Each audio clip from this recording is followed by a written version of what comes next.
성경의 인물 중에 베스트를 꼽으라 하면은 요셉일 것입니다. 그 요셉의 인생 그 여정을 보면 신앙적으로 우리에게 귀감이 되는 부분들이 참 많습니다. 요셉 하면 역경이라는 단어가 떠오르죠. 많은 역경 속에서도 승리한 인물입니다. 이 요셉은 야곱의 12아들 중에 11번째 아들입니다. 그래서 야곱이 4명의 아내를 뒀어요. 2명의 본처와 또 2명의 여종들을 통해서 또 아들들을 낳았죠. 그래서 4명의 아내를 둔 자입니다. 그 중에서 라헬을 가장 사랑했죠. 이 라헬을 아내로 삼기 위해서 14년을 외삼촌 라반을 섬겼습니다. 처음에 라헬을 보면서 야곱이요 뿅 간 것 같아요. 그래서 내가 저 여자와 결혼해야 되겠다. 그래서 외삼촌에게 내가 당신의 외삼촌의 둘째 딸과 결혼하게 해주세요. 그러면 네가 7년을 봉사해라. 그래서 이제 라헬을 아내로 삼기 위해서 7년 동안 마치 머슴처럼 일을 했는데 그 7년을 며칠 짧은 기간처럼 그렇게 보냈다고 그랬어요. 연애를 하면은 이 눈이 뒤집어지잖아요. 그래서 7년을 봉사해 가지고 이제 결혼식을 올리고 신혼집에 이제 합방을 하게 되는데요. 이 라반이 야곱에게 술을 많이 먹이고 이제 신혼집에 들여보낸 것입니다. 그럼 라헬을 둘째 딸을 이렇게 신혼방에 집어넣어야 되잖아요. 레아를 큰 딸을 집어넣은 거예요. 나중에 야곱이 아침에 일어나 보니까 라헬이 아니고 레아가 누워 있는 것입니다. 그래서 이제 외삼촌에게 따지죠. 아니 라헬과 내가 결혼했는데 왜 레아를 들여보냈습니까? 우리 지방에서는 이 큰애가 시집 가기 전에 둘째가 가는 법이 없다. 큰애가 먼저 시집을 가야 그 다음에 둘째가 가는 거다. 그래서 레아를 신혼방에 집어넣은 거다. 또 라헬을 둘 테니까 7년을 또 봉사해라. 그렇게 해서 라헬을 위해서 14년을 이 봉사를 하게 된 것입니다. 그 라헬이 낳은 2 아들이 바로 요셉과 베냐민입니다. 요셉은 형들의 시기, 질투, 미움의 대상이었어요. 왜냐하면 야곱이 편애를 했거든요. 여러분들은 절대 편애하지 말기 바랍니다.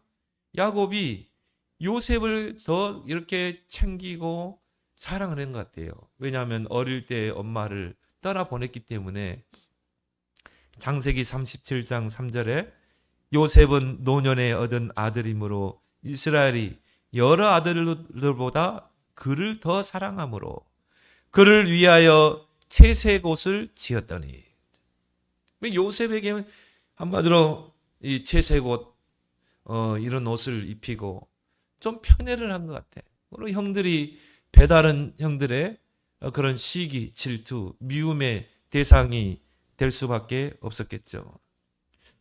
요셉은 어머니의 사랑을 충분히 받지 못하고 성장을 했습니다. 라헬이 요셉의 동생 베냐민을 낳고 그 상고 속에서 결국은 죽음을 당하게 되잖아요. 베냐민을 낳고 죽었거든요. 그러니까 그때 당시에 요셉의 나이가 대략 12세에서 15세. 그러면 초등학교 5학년에서 중학교 2학년 정도 되겠죠. 그때 나이면 어머니의 사랑이 가장 필요할 때예요. 어머니의 그 사랑과 관심이 가장 필요할 때, 손길이 필요할 때 엄마를 떠나보낸 것입니다. 얼마나 그 가슴에 상처가 있었겠습니까? 그래서 이 야곱의 편애는 단순한 편애가 아니었어요. 이 청소년기에 어머니를 잃은 요셉은 큰 슬픔에 빠져 있었을 것입니다. 그리고 그 위의 형들은 어떻게 보면 배다른 형들이잖아요. 그렇기 때문에 또 많은 형들에 의한 그런 괴롭힘도 당했을 것입니다. 야곱이 이 요셉을 위로하면서 언약을 이 요셉에게 전달한 것입니다. 야곱은 그 요셉을 선조 때부터 내려오는 그 언약을 이룰 중요한 인물로 봤다는 것이 성경에 곳곳에 나와 있습니다. 그래서 창세기 37장에 보면 요셉이 꿈을 꾸고 그것을 형들에게 이야기하죠. 형, 내가 꿈을 꿨어. 그 꿈이 어떤 꿈이냐면 하늘의 해와 달과 별이 내 앞에 절하는 꿈이야. 바로 세계복음화의 꿈이죠. 그리고 거기까지 갔으면 좋아요. 형들의 볕단이 나에게 절하더라. 이 꿈 이야기라는 거예요. 그럼 뭐죠? 형들이 요셉을 섬겨야 된다는 거예요. 요셉의 종이 된다는 거 아닙니까? 형들이 기분이 좋겠어요? 안 좋겠어요? 안 좋겠죠. 그래서 시기한 겁니다.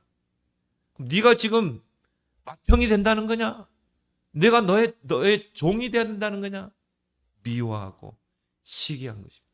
그러나 그 아버지 야곱은 그 요셉의 말을 마음에 간직했다고 그랬어요. 아, 하나님의 언약을 이룰 중요한 인물이구나. 하나님이 요셉을 통해 일하시겠구나. 이것을 이제 그 아버지 유다가 이제 감지하게 된 것입니다. 창세기 49장에 보면 야곱의 유언이 나옵니다. 자녀들을 이제 맏아들부터 해서 베냐민까지 축복을 하죠. 마지막 축복을 하면서 유언을 합니다. 거기에 보면 요셉에 대한 유언이 나와요. 길게 유언을 했어요. 그 내용을 보니까요. 요셉은 무성한 가지라. 곧 샘 곁에 무성한 가지라. 그 가지가 담을 넘었도다. 이스라엘에서는 척박한 땅이기 때문에 나무가 자라질 못해요. 나무가 무성하지 않아요. 그런데 요셉의 나무는 무성할 것이다. 그리고 그 가지가, 무성한 가지가 샘 곁에서 무성하게 커서 담장을 넘을 것이다. 뭘 말하죠? 요셉을 통해서 많은 사람들이 살게 될 것이다. 그걸 예언한 것입니다. 여호와께서 위로 하늘의 벽과 아래로 깊은 복의 복과 깊은 샘의 복과 젖먹이는 복과 태의 복을 주시리라. 내 아버지의 축복이 요셉의 머리로 돌아오며 그 형제 중 뛰어난 자의 정수리로 돌아오리로다. 요셉을 위해서는요, 이 길게 축복하는 것을 보게 됩니다. 오늘 요셉, 파란만장한 인생을 살았던 인물이죠. 오늘 이 요셉의 인생 여정을 우리가 살펴보면서 오늘 추수감사주일 예배 참된 감사를 회복하는 여러분 되길 바랍니다. 첫 번째로 요셉은 어떤 인물인가? 요셉은 평생의 CVDIP를 미리 붙잡은 자예요. 우리 랩런트들이요, 미리 CVDIP를 찾아내게 해야 돼요. 그걸 붙잡고 기도하게 해야 돼요. 여기에는 아버지 야곱의 영향이 컸을 것입니다. 야곱은 요셉을 놓고 기도하면서 그 선조 때부터 내려온 그 언약을 요셉에게 전달했어요. 요셉은 언약이 성취되는데 중요한 역할을 한 인물입니다. 사실 그 선조 때부터 내려온 그 언약이 야곱의 넷째 아들 유다를 통해 성취됐어요. 요셉을 통해 성취된 게 아니라 그 유다 지파를 통해서 구원자 예수 그리스도가 이 땅에 성육신하신 것입니다. 창세기 3장 15절에 그 약속이 성취된 것이죠. 그래서 그 유다 지파를 통해서 다윗이 나오잖아요. 다윗이 바로 유다 지파죠. 유다는 야곱이 사랑했던 라헬이 아닌 레아를 통해서 태어난 아들입니다. 근데 창세기 29장 17절에 보면 레아와 라헬을 비교하면서 적어놨어요. 레아는 시력이 약하고 라헬은 곱고 아리따우니. 레아는 시력이 안 좋아하세요. 여러분 시력이 안 좋으면 어떻게 합니까? 막 인상을 좀 쓰죠. 좀 외모로는 야곱이 외모적으로 볼 때는 레아가 조금 약했던 것 같아요. 라헬 같은 경우는 야곱이 그냥 첫눈에 반한 여자입니다. 그래서 라헬을 아내로 삼기 위해서 14년을 봉사했어요. 근데 이 레아의 넷째 아들이 바로 유다입니다. 여호와를 찬송하리로다 그런 뜻이죠. 창세기 29장 31절에 보니까 여호와께서 레아가 야곱의 사랑을 받지 못함을 보시고 그의 태를 여셨다 이렇게 말하죠. 그러니까 그 외삼촌이 레아와 라헬을 자기 두 딸을 아내로 준 거 아닙니까? 그런데 이 레아는 야곱의 안중에도 없었던 것 같아요. 라헬을 너무 사랑하다 보니까. 그러니까 레아는 아내지만 그렇게 야곱의 사랑을 받지 못했어요. 근데 하나님께서는 라헬보다 레아에게 하나님의 계획이 있었던 것입니다. 그 레아의 아들들 중에서 유다라는 인물이 나오게 되고 그 유다를 통해서 그리스도가 이 땅에 오신 것입니다. 하나님은 공평하신 하나님 줄 믿습니다. 우리가 생각할 때는 그 야곱이 사랑했던 라헬을 통해서 뭔가 언약을 이룰 자가 나올 것이라 우리는 예상하지만 하나님은 레아를 통해서 하나님의 계획을 이루신 것입니다. 하나님께서 레아에게 은혜를 베푸셔서 네 명의 아들을 낳게 하십니다. 그 네 번째 아들이 바로 유다죠. 그 유다라는 이름의 뜻이 여호와를 찬송하라 그런 뜻입니다. 하나님께서 나를 축복하셨구나. 남편의 사랑을 받지 못했지만 하나님을 나를 축복하셨구나. 그래서 내가 여호와를 찬양하며 감사합니다. 그 고백이 그 넷째 아들의 이름 속에 들어가게 된 것입니다. 그런데 이 요셉은 언약이 성취되는데 중요한 역할을 한 인물입니다. 선조 때부터 내려오는 그 언약을 굳게 붙잡고 기도했던 인물이에요. 얼마만큼 언약을 확실하게 붙잡았습니까? 그 언약이 비전이 되고 꿈으로 나타날 정도로. 이미 요셉은 꿈을 꾸기 전에 정확한 언약을 붙잡았어요. 그 선조 때부터 내려오는 그 언약을 굳게 붙잡은 것입니다. 그걸 놓고 계속 기도한 것입니다. 그게 꿈으로 나타난 거죠. 그게 창세기 37장인 것입니다. 하늘의 해와 달과 별이 요셉 앞에 절하는 세계 복음화했고 형들의 볕단이 요셉 앞에 절하는 그 꿈, 가정 복음화죠. 가문 복음화죠.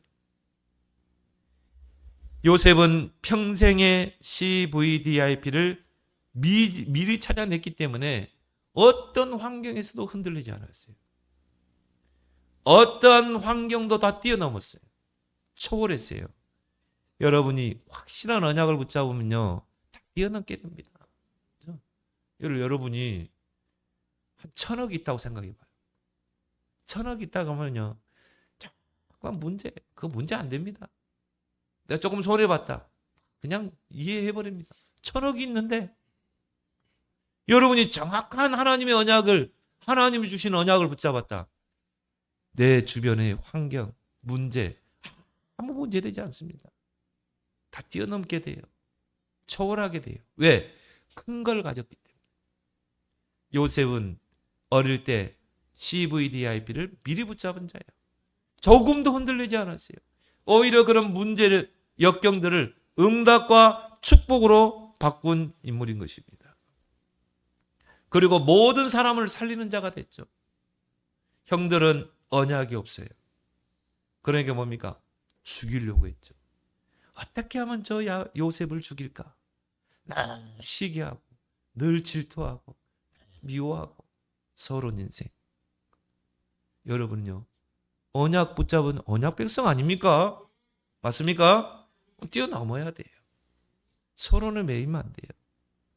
문제 있습니까? 여호와께 맡기라. 너희 염려를 다 맡겨버리라. 너희가 염려함으로 키를 한 자나 더 할 수 있느냐? 여러분은 현실의 앞에 문제 여러분이 해결할 수 있습니까? 나는 해결 못하겠더라고. 나는 해결 못하겠더라고. 나는 그래서 맡깁니다. 자식도 내 것 아니에요. 자식이 내 것이라면 내가 근심하고 걱정해야 돼. 내 것 아니에요. 하나님이 내게 맡긴 거예요. 주님께 맡겨야지. 왜 못 맡깁니까? 너희 염려를 다 주께 맡겨버리라. 그건 내 문제 아니에요. 아무것도 염려하지 말고 모든 일에 기도와 간구로 너희 구할 것을 감사함으로 하나님께 아뢰라. 주님, 나는 이 문제 해결 못해요. 나는 그냥 기도합니다. 주님이 해결해 주세요. 여러분이 할 거는 맡기고 기도하는 거예요. 여러분, 아무리 인간적인 방법으로 해결되던가요? 아니, 나는 해결 안 되더라니까요. 나는 그때부터 맡기기로 작정했어요. 그래, 나는 모든 문제를 주님께 다 맡길 거다. 나는 기도할 거다. 이런 문제가 내가 언약의 여정을 떠나는데 장애물이 되면 안 돼요. 장애물이 된다면 하나님이 걷어가십니다. 아브라함이 언약 붙잡고 여정을 떠나는데 장애물 되니까 아버지를 불러갔어요. 형을 불러갔어요. 왜 그렇습니까? 하나님은 언약이 하나님입니다.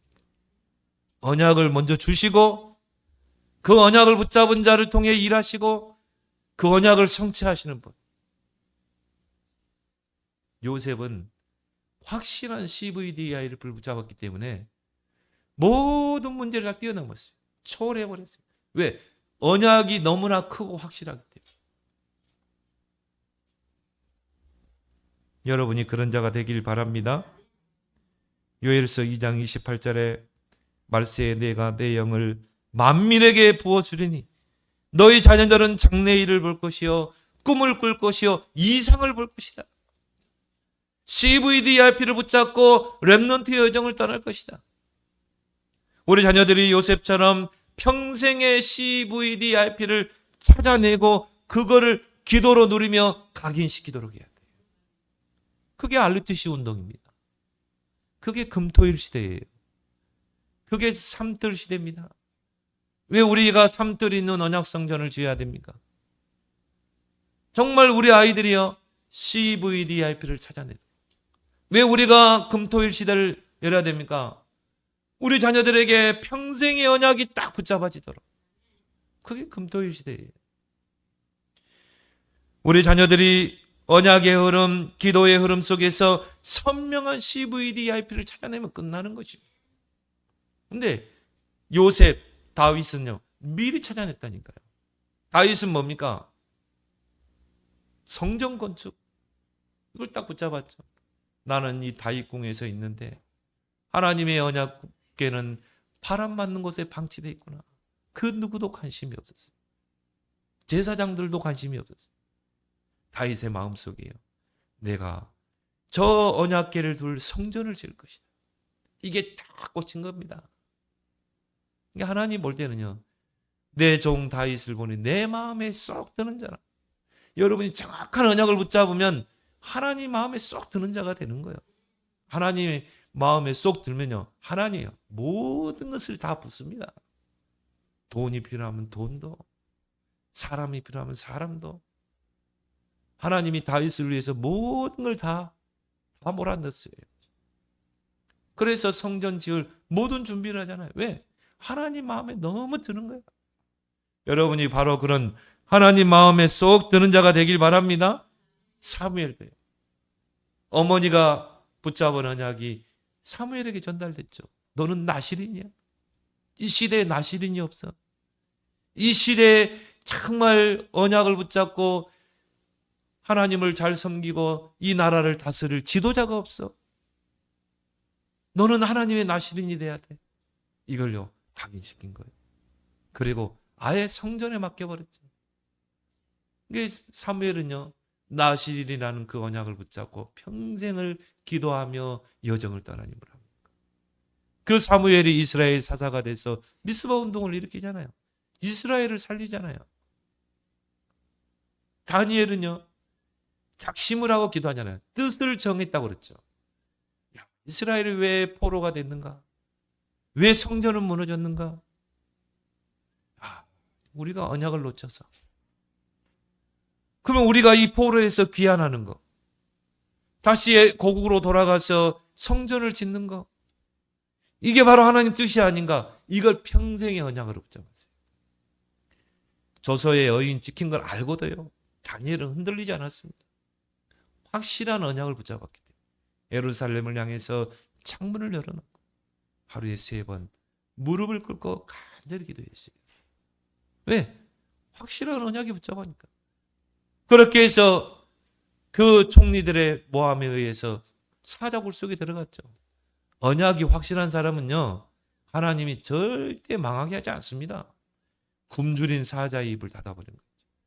천사 하나 보내갔죠. 하나님은 언약 가진 자의 편에 있는 줄 믿습니다. 하나님은 내 편이시라. 제가 가장 어려움 당하고 힘들 때요, 제가 성경 읽다가 붙잡은 말씀이에요. 하나님은 내 편이시라. 하나님은 내 편이야. 누가 나를 위협하겠어요?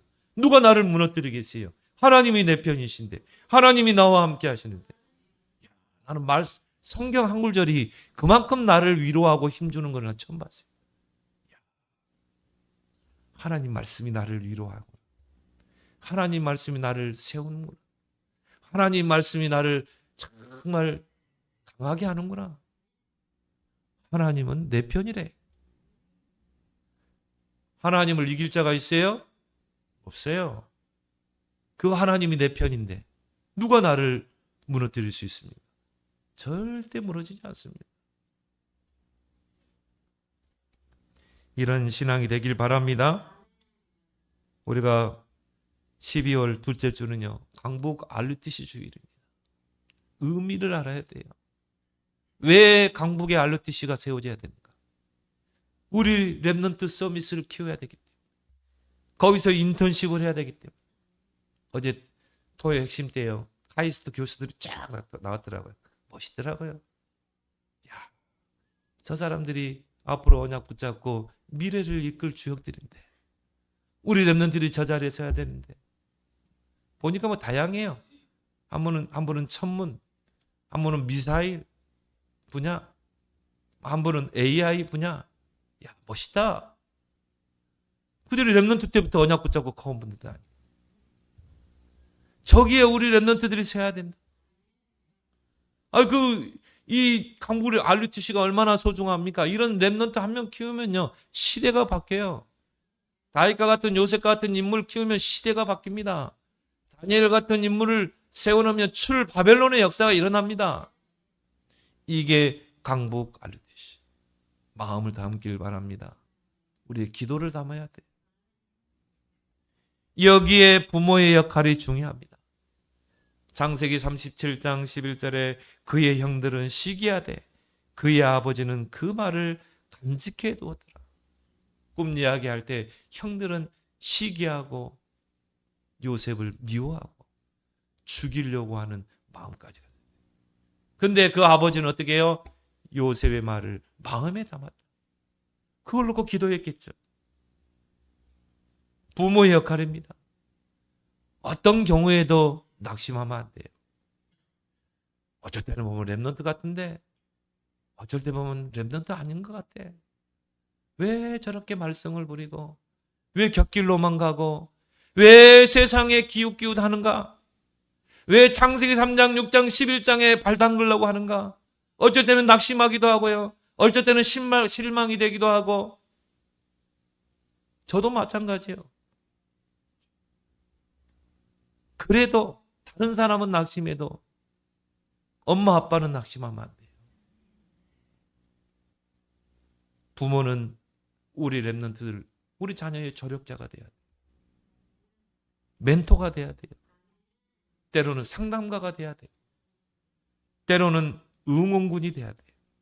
근데 우리 주역교회라는 데는 항상 때로는 카톡으로 편지로 써서 보내요.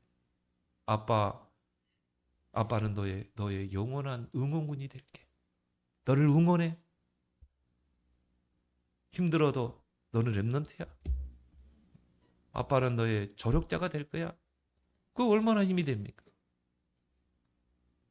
저희 매형이 장교 출신이거든요. 그러니까 자녀를 얼마나 군대식으로 키웠겠습니까?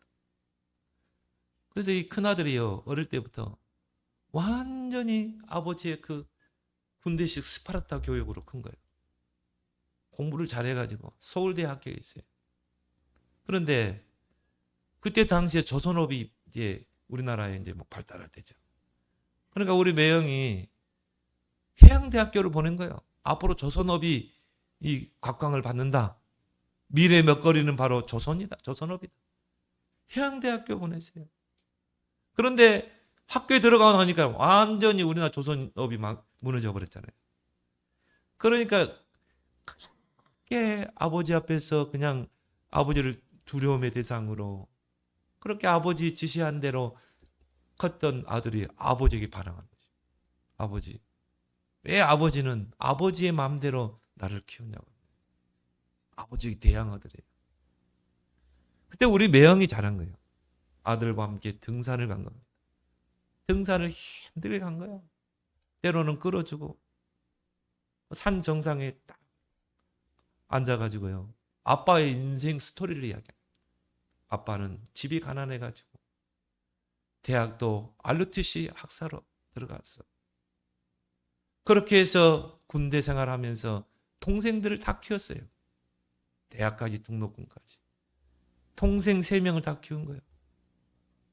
그래서 아빠는 너를 위해서 그렇게 키웠던 거야. 근데 아빠가 잘못한 게 있어.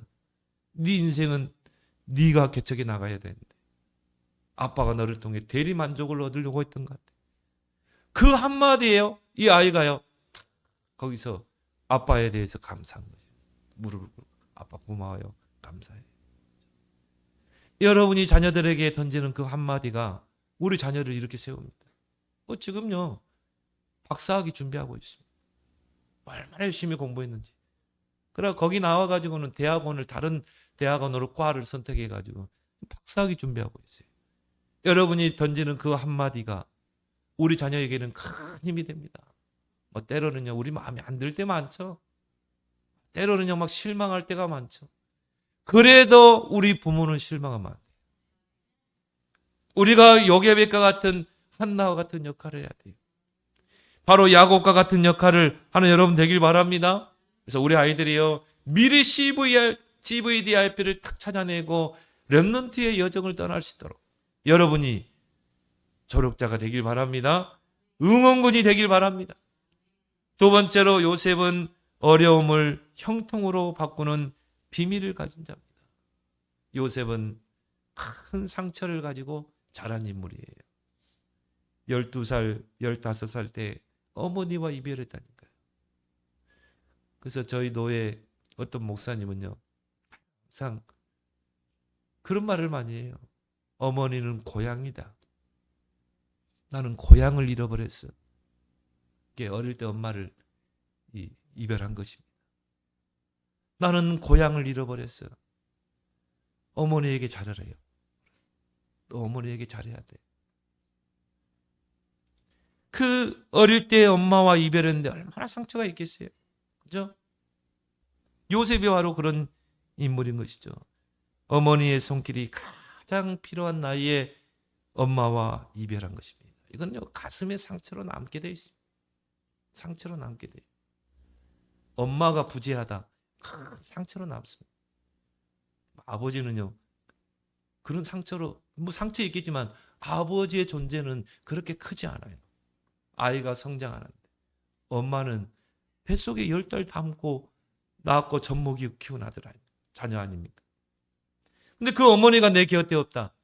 굉장히 큰 상처로 남게 되죠. 거기에다가 배다른 형들로부터 괴롭힘을 당하고 그러니까 늘 눈치를 봐야 되고 그게 요셉의 성장기였습니다. 아버지 야곱이 좀 편애를 하니까요. 미움의 대상이 되고 지어받기도 했겠죠. 거기다가 요셉이 형들 앞에서 꿈 이야기를 하니까 어떻게 더 미워하게 되겠죠. 나중에는 죽이기로 작당을 하죠. 우리가 기회가 되면 저 요셉을 죽여버리자. 그런 작단까지 했다는 거예요. 그래서 요셉이 오니까 어떻게 형들이 어떻게 했어요? 야, 기회다. 요셉을 죽여버리자.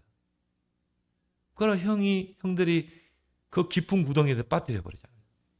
근데 마침 물이 없었더라. 그 깊은 샘에 물이 있었으면 요셉은 죽었어요. 그 깊은 구덩이에 집어넣은 거예요. 근데 거기에서 만류하고 나선 인물이 바로 유다라 이 말이에요. 형들, 그래도 동생인데 우리가 어떻게 죽일 수 있어? 저 요셉을 저 미디안 이스마엘 상인들에게 팔아버리자.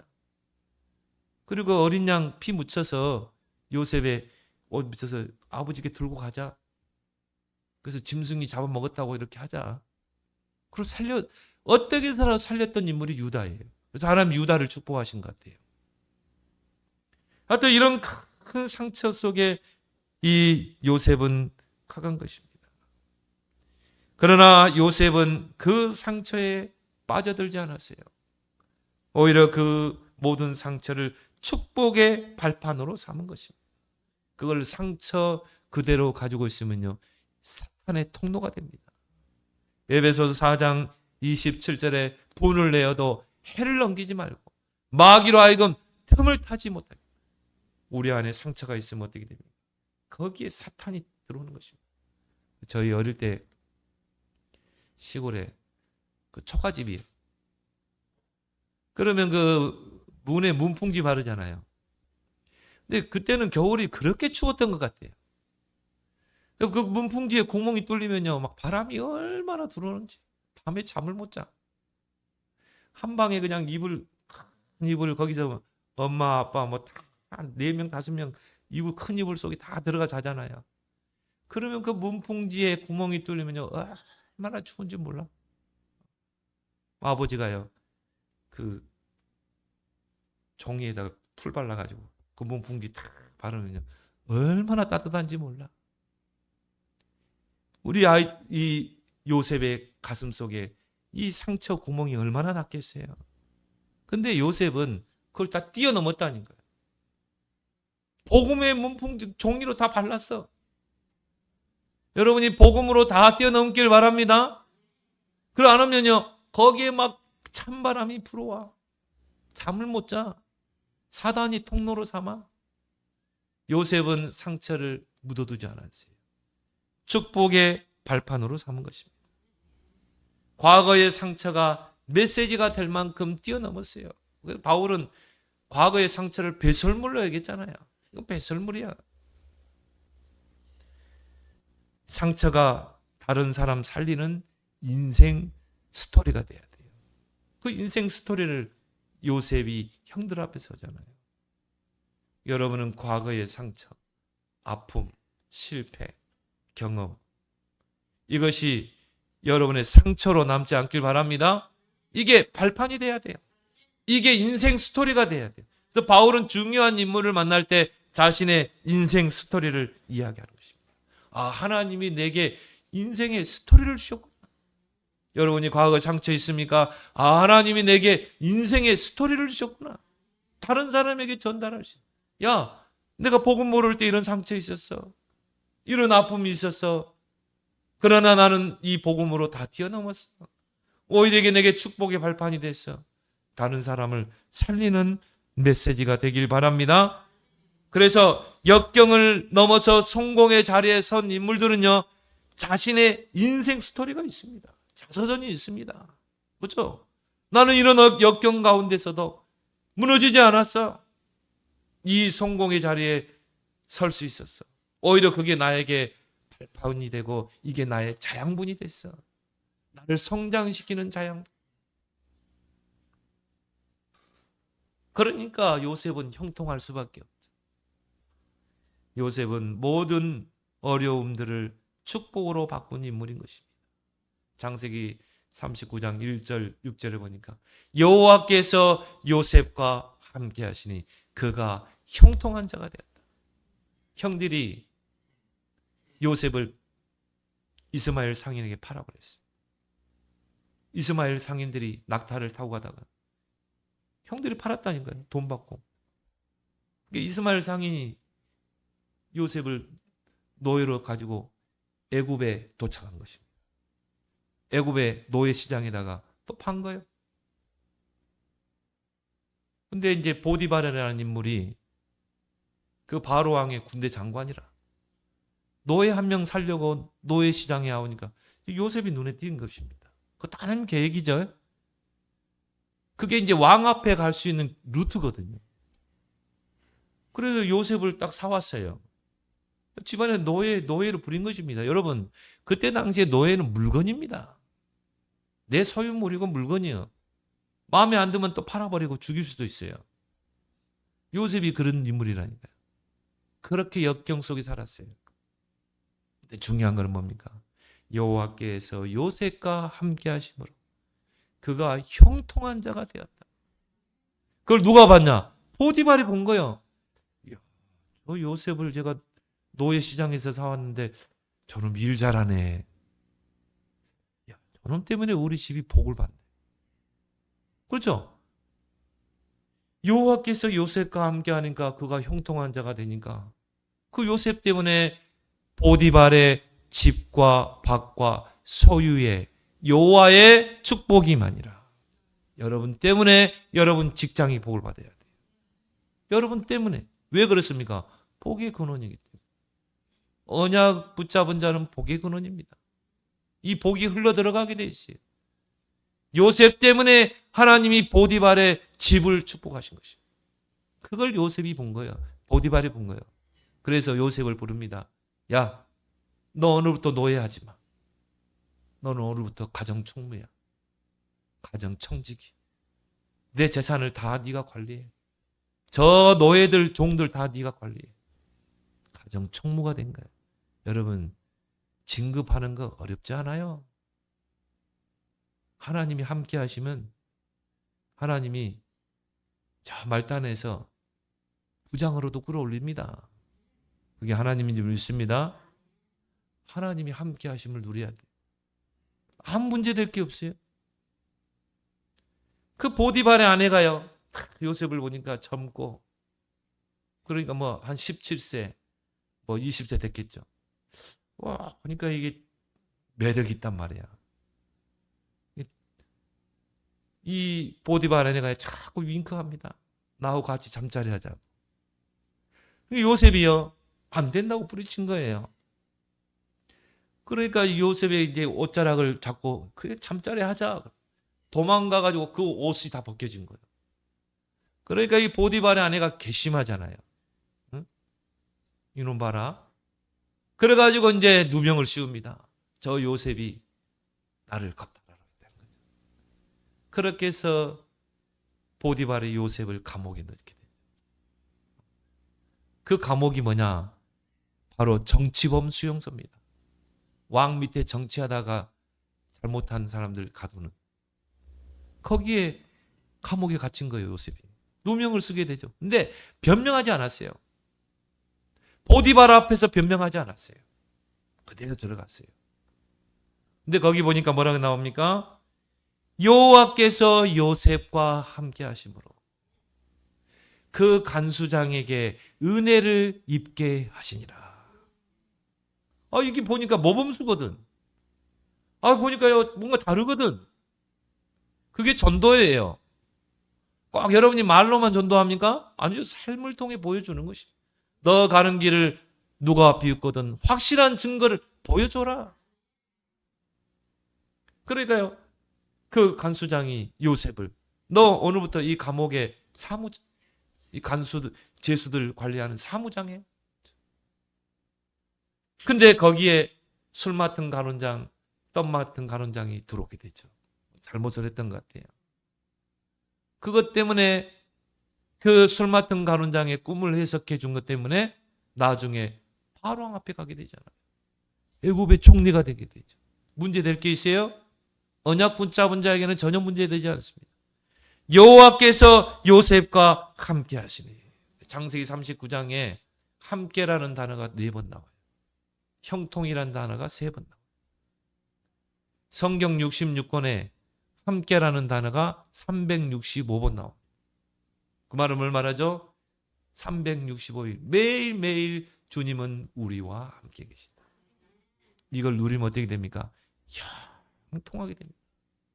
요셉은 모든 어려움과 역경을 형통으로 바꾸는 비밀을 가지다.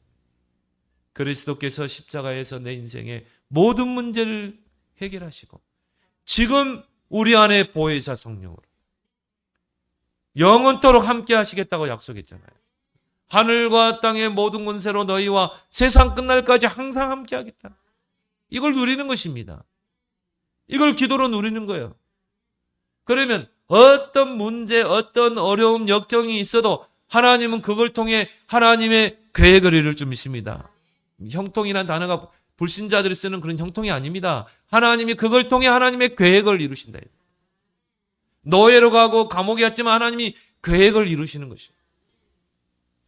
마지막으로 요셉은 감사가 풍성한 자였어요. 하나님은 이 인물을 쓰셔요. 감사가 풍성한 자. 데살로니가전서 5장 16절 18절 하나님이 원하시는 뜻 세 가지 나오죠. 항상 기뻐하라, 쉬지 말고 기도하라, 범사에 감사하라. 이것이 너희를 향한 하나님의 뜻이니. 왜 항상 기뻐해야 돼요? 우리는 구원받은 자녀이기 때문에. 하나님이 우리와 함께 하시기 때문에. 슬퍼할 이유가 없어. 머리 싸맬 이유가 없어. 복음은 뭡니까? 기쁜 소식. 기쁜 소식이 내게 임했는데 왜 우리가 슬퍼합니까? 왜 근심합니까? 항상 기뻐하라. 쉬지 말고 기도하라. 왜 쉬지 말고 기도해야 돼요? 기도는 성삼위 하나님의 능력이 임하게 하는 것. 기도는 보좌를 움직이는 것이기 때문에. 그래서 기도 외에는 이런 능력이 나갈 수 없느니라 그랬어요. 그러니까 우리는 쉬지 않고 기도하라. 범사에 감사하라.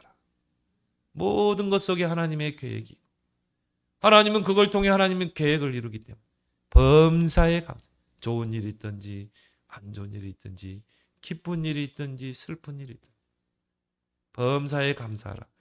이것이 바로 너희를 향한 하나님의 뜻이니라.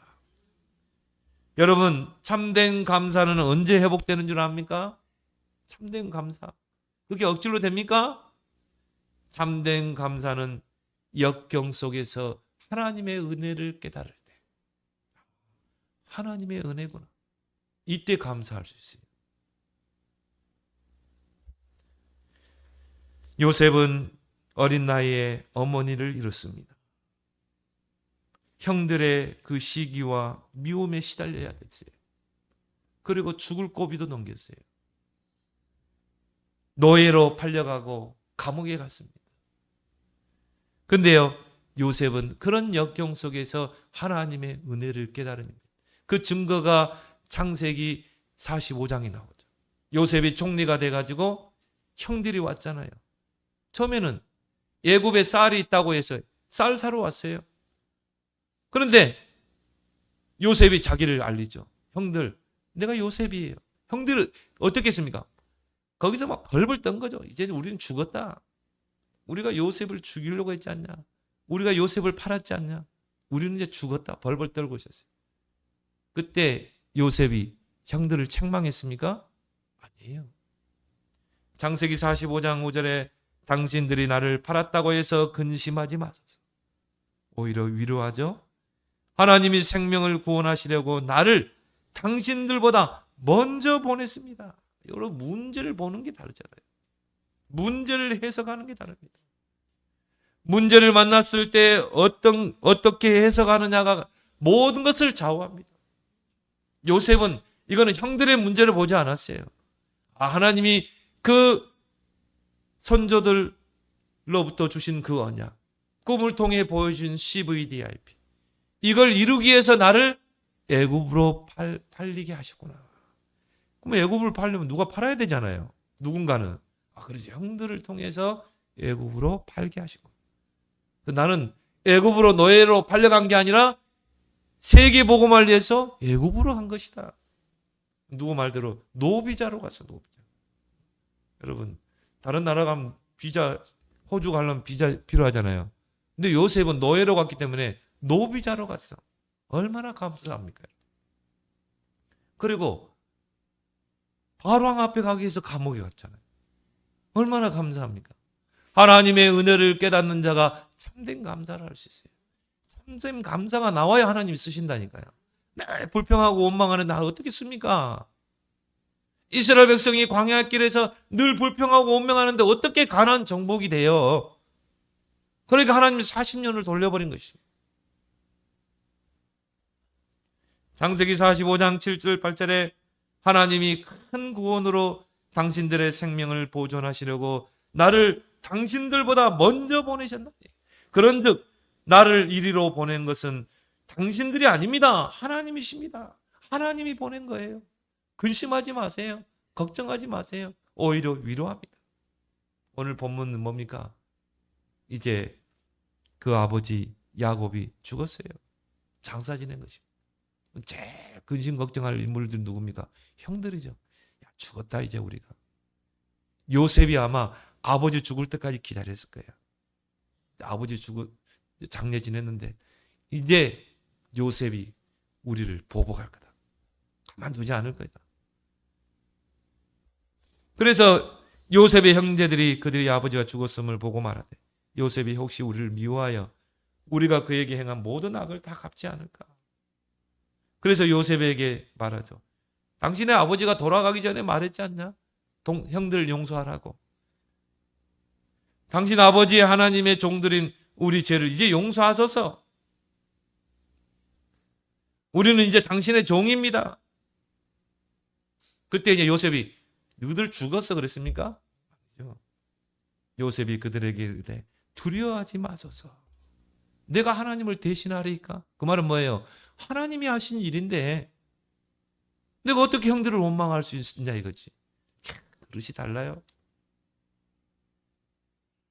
당신들은 나를 해하려 하였으나 하나님은 그것을 선으로 바꾸셨습니다. 오늘같이 많은 백성의 생명을 구원하게 하시려 하셨나니 당신들은 두려워하지 마소서. 내가 당신들과 당신들의 자녀를 기르리이다 하면서 오히려 뭡니까? 위로했다요. 참 큰 그릇이죠. 하나님의 은혜를 아는 자예요. 참된 감사가 회복된 자입니다. 하나님이 이 사람을 통해 일하신 줄 믿습니다. 참 요셉은요 큰 그릇입니다. 요셉을 하나님 쓸 수밖에 없는 거예요. 간곡한 말로 그들을 위로했다고 그랬어요. 오히려 위로했다니까. 언약이 확실한 자는요 문제와 사건을 해석하는 것이 다릅니다. 하나님의 5가지 절대를 가지고 모든 문제를 해석하죠. 그러니까 감사할 수밖에 없잖아요.